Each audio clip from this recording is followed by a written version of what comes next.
अस्सलाम वालेकुम। आज हम फिर एक नए टॉपिक के साथ आपके लिए मौजूद हैं। अब हम जो है इस टॉपिक में पढ़ रहे हैं growth and DK of a current in RL circuit. इससे पहले हमने जो है growth and DK of charge in RC circuit देखा था, जब हम आरसी सर्किट की बात कर रहे हैं, यानी हमने रेजिस्टर के साथ जो है वो कैपेसिटर को कनेक्ट किया था। अब हम क्या कर रहे हैं, अब हम जो है एक रेजिस्टर के साथ जो है एक इंडक्टर को हमने कनेक्ट किया हुआ है। ये बैटरी है आपके पास, ये बैटरी का स्विच है। जब ये एक के साथ कनेक्टेड हो जाएगा तो ये पोटेंशियल पूरे सर्किट में फ्लो होगा और करंट भी पूरे सर्किट में फ्लो होगा। आर के क्रॉस जो आपके पास जो रेजिस्टेंस है वो वी आर है, और वी आर बराबर होगा आई आर के आपके पास। और जो इंडक्टर है, इंडक्टर के क्रॉस जो वोल्टेज होगा वो वी एल होगा। वी एल से प्रेजेंट करेंगे या आप उसको ई बी से रिप्रेजेंट कर सकते हैं, ऐसा जरूरी नहीं कुछ भी नहीं। और ये आपके पास बराबर होगा L D I upon D T के। ठीक है, फिर हम देखते हैं इफ आई फ्रॉम 0 टू आई, हम इसकी लिमिट बताइए कि अब अगर हम जो है स्विच एस को क्लोज करते हैं, जब हम स्विच एस को क्लोज करते हैं उस वक्त जो है सर्किट में कोई करंट पास नहीं हो रहा, उस वक्त टाइम भी जीरो है। जब टाइम जीरो है तो आपके पास आई भी क्या होगा, जीरो होगा, यानी करंट ग्रेजुअली इंक्रीज। जब आप स्विच एस क्लोज करेंगे तो करंट जो है रैपिडली इंक्रीज नहीं होगा, करंट जो है स्लोली इंक्रीज होगा। क्यों ऐसा होगा? क्योंकि कैपेसिटर का तो नेचर ही है कि वो जो है वहाँ पर चार्ज स्टोर करता है। जब वो चार्ज स्टोर करता है वो रैपिडली उसमें इंक्रीमेंट आता है। लेकिन इंडक्टर जो है, इनका बेसिकली ये काम है कि वो जब करंट उसमें चेंज होता है तो वो ईएमएफ को इंड्यूस कर देता है। तो इंडक्टर का नेचर बाय नेचर अलग है। तो आपके पास जो है अकॉर्डिंग टू आपके फैराडे लॉ वो ये कहता है कि आपके पास जो इंड्यूस्ड ईएमएफ है is equals to the rate at which the flux is changing per unit per unit time, or it is with respect to the changing of time. Rate of change of flux is equals to rate of change of flux with changing with time is equals to the UCMF. तो आपके पास ये क्या कह रहा है कि आपके पास so induced induce जो ई जो है आपके पास इंड्यूस्ड होगा and cause it a force that produced by something. तो होगा कि आपके पास हमने बात की आपसे फैराडे लॉ की। फैराडे लॉ की वजह से आपके पास सर्किट में जब मैग्नेटिक फील्ड जनरेट होगी, मैग्नेटिक फील्ड जनरेट की वजह से आपके पास सर्किट में एक ईएमएफ इंड्यूस हो जाता है। वो क्या करता है, जब दूसरा ईएमएफ इंड्यूस हुआ है तो वो जो है उस चेंज को अपोज करता है, उस कॉज को अपोज करता है जिसकी वजह से वो खुद इटसेल्फ प्रोड्यूस हुआ है। तो according to Faraday law, because there is a magnetic field change, so 5 changes.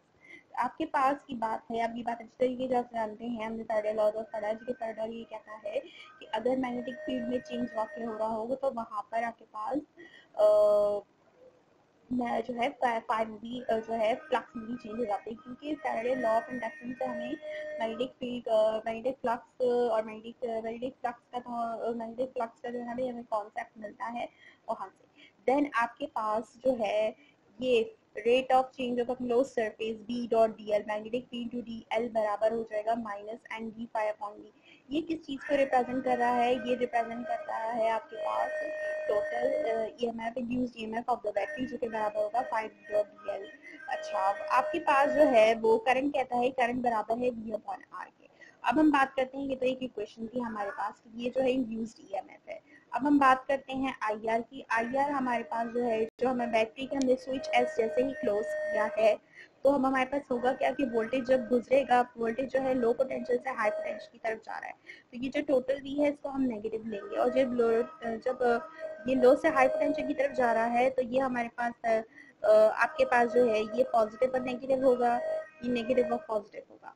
तो ये जो है आपके पास जो है ये आपके पास क्या है, ये आपके पास यहाँ से जा रहा है, ये हाई पोटेंशियल से लो पोटेंशियल की तरफ जा रहा है, तो इसको हम ले लेंगे प्लस। और ये आपके पास जो जीरो है असल में, ये असल में क्या है, ये असल में आपके पास इस इंडक्टर का जो है वो क्या है, रेजिस्टेंस है।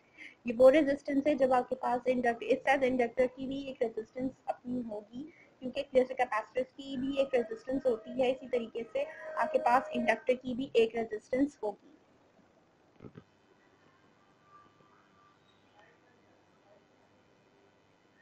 अब क्या करेंगे, हमारे पास ये अब ज़ाहिर इंडक्टर की रेजिस्टेंस नहीं है, तो ये हमारे पास ये सब जीरो हो जाएगी और ये जो है चीज़ आपके पास बराबर आ जाएगी असल में टोटल ईएमएफ के। तो टोटल ईएमएफ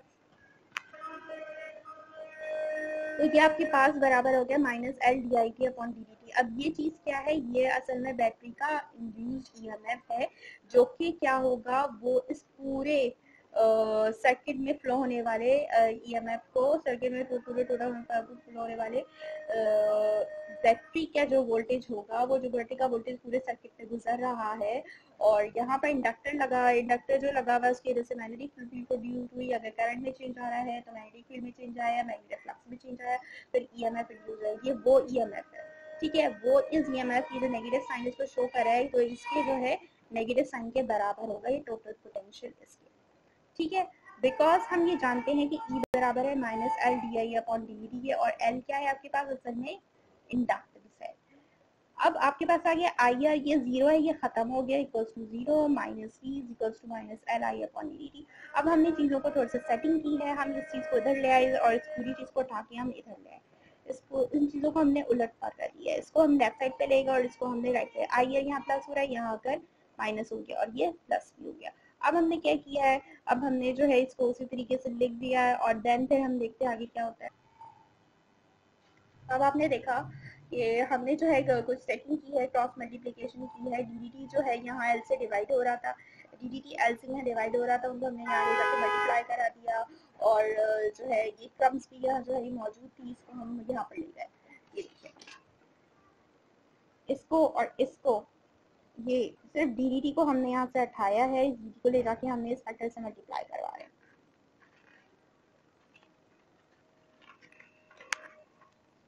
जब हम मल्टीप्लाई करवा रहे हैं तो हमने जो है कुछ और सेटिंग भी इनकी की, डी डी डी एल को यहाँ डिवाइड हो रहा है, यहाँ जाके एल यहाँ मल्टीप्लाई हो रहा है डी आई से, यहाँ आकर डी डी टी से डिवाइड हो गया, और ये आई आर प्लस पी जो है इस टर्म से डी डी टी से मल्टीप्लाई हो रहा है, यहाँ का डिवाइड हो गया। अब हमने क्या किया, अब हमने डिफरेंशिएट तो इनके मौजूद है, अब हमने इंटीग्रल अप्लाई करना है।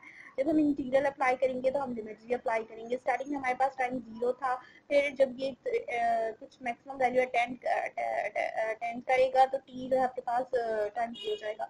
जब आपके पास करंट मैक्सिमम होगा तो उस वक्त टाइम को आपने कहा है टी है अपर लिमिट, और उस वक्त टाइम करंट क्या होगा आई। जब आपके पास करंट जब आपके पास सर्किट में कोई करंट पास नहीं हो रहा था, उसका टाइम भी जीरो था और करंट भी जीरो। फिर आपने क्या किया, आपने जो है अब अप्लाई कर दिया अपना इंटीग्रल अप्लाई कर दिया। ये आपके पास इंटीग्रल की फॉर्म है, ये कांस्टेंट आपने 1/L पे तो ये लिमिट लग नहीं रही है, 1/L पे तो ये लग नहीं रहा है, तो आपने क्या किया, इसको इंटीग्रल के बाहर उठा के लिख दिया। फिर आपने राइट हैंड साइड पे मल्टीप्लाई एंड डिवाइड किया है बाय माइनस आर। ऐसा आप क्यों कर रहे हैं, ऐसा आप इसलिए कर रहे हैं कि जब भी आप देखें आपके पास ऊपर डिफरेंशियल मौजूद हो, और डिफरेंशियल मौजूद हो आपके पास तो, और आप जो है नीचे उसका देख रहे हैं कि आपके पास क्या मौजूद है, नीचे उसका ऊपर डिफरेंशियल मौजूद है और आप ले रहे हैं उसका लॉग, तो आपके पास इस लॉग के लिए ऊपर डिफरेंशियल के साथ उसका डेरिवेटिव मौजूद होना चाहिए। तो आपके पास जब आप उसका ये टर्म का पूरा आप जो डेरिवेटिव लेंगे तो ये आ जाएगा ऊपर माइनस आर। तो जो माइनस आर से आप मल्टीप्लाई कराएंगे तो माइनस आर से आपको डिवाइड भी करवाना होगा, जो कि हमने यहाँ डिवाइड भी करवाया है और ये मल्टीप्लाई भी करवाया है। ये पूरा डेरिवेटिव एक बन गया जब हम इसका डेरिवेटिव यहाँ पर पढ़ रहे हैं। फिर हमने जो है इस पे राइट हैंड साइड पे तो लॉग लग गया, लॉग अप्लाई करके हमारे पास ये चीज़ इस तरह आई है, और ये आपके पास ये इस तरह से यहाँ पर लिखा हुआ है, जो कि यहाँ पर आना चाहिए आई 0, जो कि कुछ भी नहीं है, और -1/r ऐसी ही है। फिर क्या किया, आपने लिमिट्स खोल दी, 1/L t - 0 is equals to 1/L ln v - r। एक दफ़ा ये जो है आपके पास इस तरह आएगा, और एक दफ़ा जो है ये यानी एक दफ़ा माइनस वाली एक दफ़ा लिमिट्स आई अप्लाई होगी और दूसरी दफ़ा जो है जीरो के साथ अप्लाई होगा। तो ये जो आपके पास पूरी टर्म है, वाली पूरी टर्म जब जीरो आप अब लिमिट्स रखेंगे तो ये पूरी टर्म जीरो हो जाएगी, ये वाली टर्म, और जब आप पहले आई अप्लाई करेंगे तो वो ये वाली आ जाएगी। फिर आपने क्या किया, आपके पास ये फाइनली बचा, ये चीज़ें इस तरह आ गई हैं आपके पास, और -1/r ln v - i upon v। अब आपके पास वहाँ पर लॉग रख रहा है, जो तो अगर लॉग में जो है दो चीज़ें डिवाइड हो रही हो तो वो इस तरह लिखी जाती है, माइनस हो रही हो तो वो इस तरह डिवीजन में लिखी जाती है। फिर आपने क्या किया, आपने यहाँ जो है आर डिवाइड हो रहा था, यहाँ पर इस ऊपर जाके यहाँ पर इस साइड से माइनस आर था, यहाँ पर इस सब ले जाके आपने इसको मल्टीप्लाई, अब आप दोनों साइड पे आपने क्या किया, एंटी लॉग अप्लाई कर दिया। क्यों? क्योंकि आपको ये लॉ को खत्म करना है। तो हमने एंटी लॉग अप्लाई किया तो उसके ऊपर जो है इस वाली टर्म के ऊपर एक्सपोनेंट आ गया और ये जो है इन दोनों से कैंसिल होगा। ये बचा e minus R T upon L is equals to V minus I R. अब आपके पास क्या हुआ, v यहाँ डिवाइड हो रहा है, यहाँ जाके इससे मल्टीप्लाई हो गया, ये बन गया v माइनस आई आर। अब यहाँ क्या आपने किया है, अब यहाँ पर आपने ये किया है, थोड़ी सी चेंजिंग की है, इस वाली टर्म को आप इज इक्वल्स टू के इस तरफ ले गए और ये वाली पूरी टर्म को उठा के आप इधर ले आए। ये टर्म यहाँ प्लस हो रही थी, यहाँ का माइनस हो गई, ये टर्म यहाँ माइनस हो रही थी, यहाँ का प्लस हो गई। अब यहाँ आगे क्या हो रहा है, यहाँ आगे ये हो रहा है कि आपने ये जो r जो है यहाँ से आपने v कॉमन ले लिया, यहाँ से आपने v कॉमन लिया, ब्रैकेट के अंदर बच गया 1 माइनस ई minus into R power minus R L upon T. R यहाँ अब डिवाइड मल्टीप्लाई हो रहा था आई से, दूसरी साइड पे जाके आर वी से डिवाइड हो गया। हम ही जानते हैं v अपॉन आर हमारा क्या है, असल में वोल्टेज है। वोल्टेज अपॉन रेजिस्टेंस आपके पास अकॉर्डिंग टू ओम्स लॉ बराबर होता है करंट के। अब जाहिर है जब हमारा जो है सर्किट जो है स्विच एस जो है ए से कनेक्टेड है, स्विच क्लोज्ड है, करंट सर्किट में करंट फ्लो हो रहा है, टाइम भी मैक्सिमम हो चुका है, तो सर्किट में भी मैक्सिमम करंट फ्लो होगा। तो v अपॉन आर को रिप्लेस करवा देंगे, आई मैक्सिमम से यह आ जाएगा 1 माइनस ई minus R L upon T. अब आप क्या पुट करेंगे, टी एल अपॉन आर। अब आप ये देख सकते हैं, if you have switch on the t is equals to time T L is equals to आपके पास क्या है, अप्रोच करेगा maximum value of its original 63%। ऐसा क्यों हमने कहा है, क्योंकि आपके पास अगर फॉर एग्जांपल आप पुट कर रही हैं, पुट आपने इस इक्वेशन को अगर आप रिप्लेस करवा दें, आई आपके पास I maximum 1 minus E minus T upon टॉक एल है, टी एल को आप पुट कर रहे हैं टी, तो I is equals to I max I naught, I maximum को मैं रिप्लेस करा देती हूँ अपना आई नॉट से, आई नॉट और 1 माइनस ई माइनस टी अपॉन टी। तो ये आपके पास मैं यहाँ कर देती हूँ, थोड़ा सा परेशानी होगी आपको। I is equals to I naught 1 minus E minus 1 और e माइनस 1 मेरा बराबर होता है 0.368 के। तो I is equals to I naught 1 minus 0.368, तो ये मेरे पास असल में करंट बराबर आ जाएगा 0.63 आई नॉट के।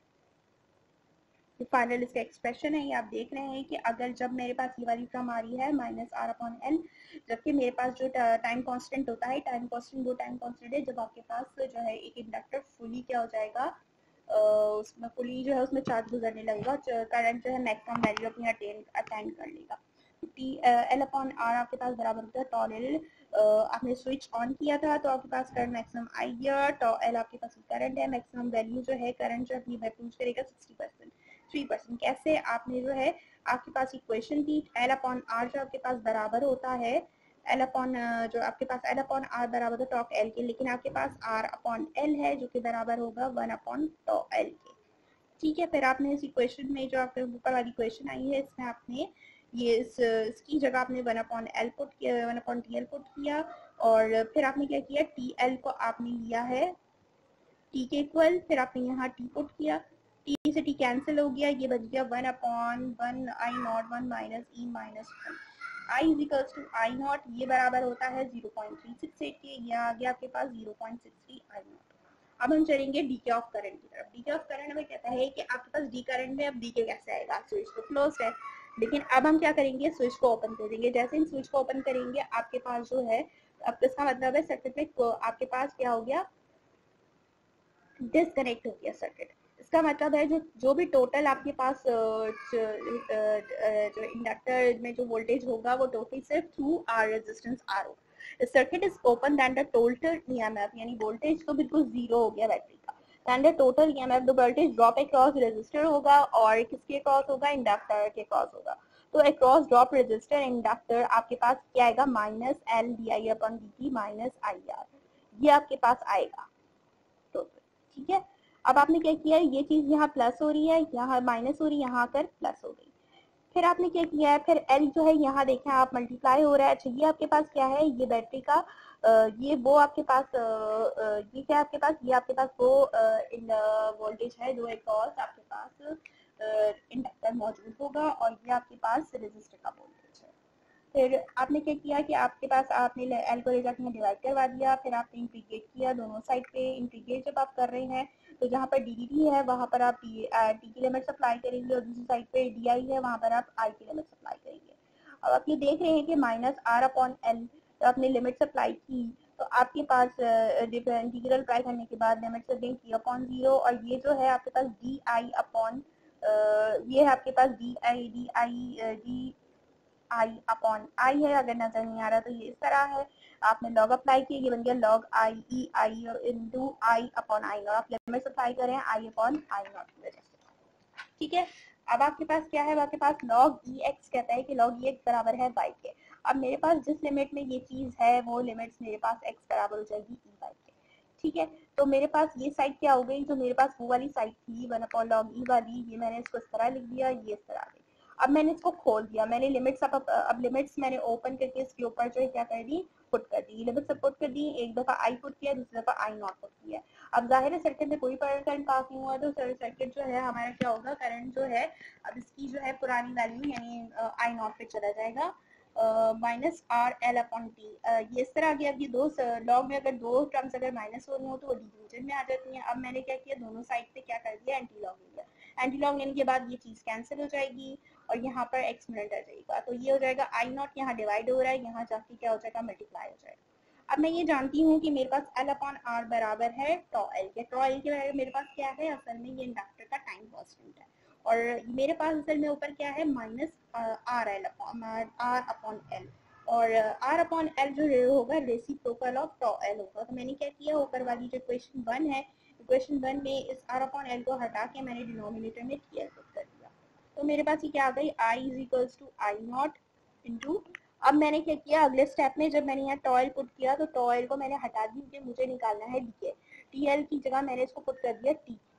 तो ये मैंने पुट किया, ये मेरे पास कैंसिल हो गया दोनों, ये -1 आ गया। ई -1 बराबर होता है 0.0368, यानी करंट हमारे पास जब वोल्टेज हम स्विच हमने डिस्कनेक्ट कर देंगे, कोई भी सर्किट में करंट पास नहीं हो रहा, तो हमारे पास सर्किट में जब करंट पास नहीं होगा तो उस वक्त आपके पास सर्किट में जो करंट में जो डीके आएगा वो 0.368% आएगा। ये आपके पास वो ग्राफ है जब आपके पास सर्किट में ग्रोथ हो रहा होगा। ग्रोथ हो रहा होगा तो वोल्टेज आपके पास क्रॉस रेजिस्टर वोल्टेज जो है आपके पास ग्रेजुअली इंक्रीज होगा, और इसमें जो है इसको जो है आपने लिखा है डिक्रीज लिखा है, क्योंकि यहाँ पर आपके पास तेजी से वोल्टेज जो है नहीं बढ़ेगा, ग्रेजुअली बढ़ना शुरू होगा। फिर जब आपके पास डीके होगा, डीके में क्या होगा, डीके में जो है अक्रॉस इंडक्टर आप देखेंगे क्योंकि ईएमएफ आपके पास तो डिक्रीज हो रहा होता है ना, जिसकी वजह से इसमें जो है डीके में आपके पास क्या हो रहा है, डीके में आपके पास जो है स्विच एस क्लोज हो गया, तो अक्रॉस रेजिस्टर आपके वोल्टेज ड्रॉप होगा, और ये जो है आपके पास इंक्रीज हो रहा है क्योंकि आपके पास सर्किट में कोई करंट पास नहीं हो रहा, तो टोटल वोल्टेज जो भी आपको मिलेगा वो यहाँ